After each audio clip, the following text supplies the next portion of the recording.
travailleuses et travailleurs de Guinée, en cette journée mémorable dédiée à votre labeur et à votre engagement, cette commémoration du 1er mai souligne l'importance vitale de votre rôle dans le tissu social de notre nation.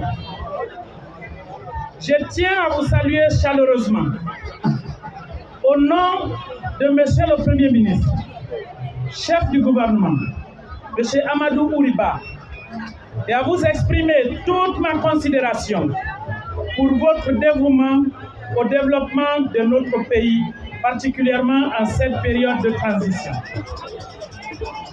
Je profite de cette occasion pour rendre hommage au président de la République, le général des corps d'armée, Mamadi Doumbouya, chef de l'État, dont la vision place l'humain et ses conditions de travail au centre de l'action gouvernementale. Chères travailleuses, chers travailleurs, ce jour dédié au travail constitue une occasion de célébrer l'engagement et le courage de toutes celles et de tous ceux qui œuvrent sans relâche au progrès de notre pays, et ce, en dépit de toutes les difficultés.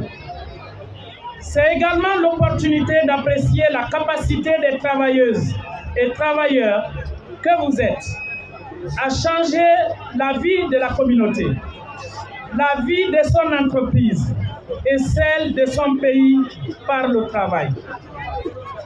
Cette journée est aussi un moment privilégié pour vos organisations syndicales et pour le gouvernement de se retrouver afin d'examiner ensemble les progrès réalisés et les préoccupations nouvelles inhérentes au monde du travail.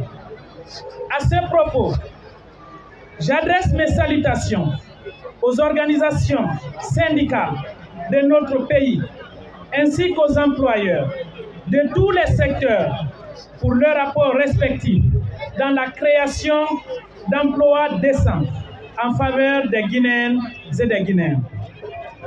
Mes remerciements au mouvement syndical guinéen et à la Confédération générale des entreprises de Guinée pour leur collaboration dans l'organisation de la célébration du 1er mai de 2024. Célébration à travers laquelle nous nous sommes mis d'accord désormais de discuter des problèmes essentiels qui caractérisent le travail et pour qu'ensemble nous trouvions des solutions pérennes, des solutions durables pour des meilleures conditions de vie des travailleurs et les meilleures conditions de travail des travailleuses et des travailleurs de Guinée. Chers travailleurs, chers partenaires, nous avons attentivement écouté les préoccupations exprimées par les travailleurs à travers leurs représentants. Ces revendications sont aussi les miennes et restent prioritaires pour le gouvernement conduit par M. Amadou Ouri, le Premier ministre, chef du gouvernement. Je vous assure que nous sommes entièrement engagés à soutenir toutes les initiatives qui visent à améliorer les conditions de vie et de travail de chaque travailleuse et de chaque travailleur de Guinée. J'ai suivi le message des travailleurs du secteur de la presse. Je vais vous rassurer que le gouvernement ne veut pas tuer la presse. Le gouvernement ne veut pas museler la presse. Cette préoccupation sera une priorité gouvernementale. Il y a un projet de convention collective. Dans les prochains jours, l'inspection du travail se mettra en rapport avec les acteurs concernés pour finaliser l'élaboration de la convention collective. Parce que le gouvernement veut faire plus. Le gouvernement veut le travail décent dans le secteur de la presse. Nous voulons désormais des relations professionnelles formalisées entre les employeurs du secteur de la presse et les employés du secteur de la presse. Travailleuses et travailleurs de Guinée, mes très chers compatriotes, depuis le 5 septembre 2021, le gouvernement a multiplié les efforts et pris des mesures significatives pour promouvoir un travail décent dans notre pays.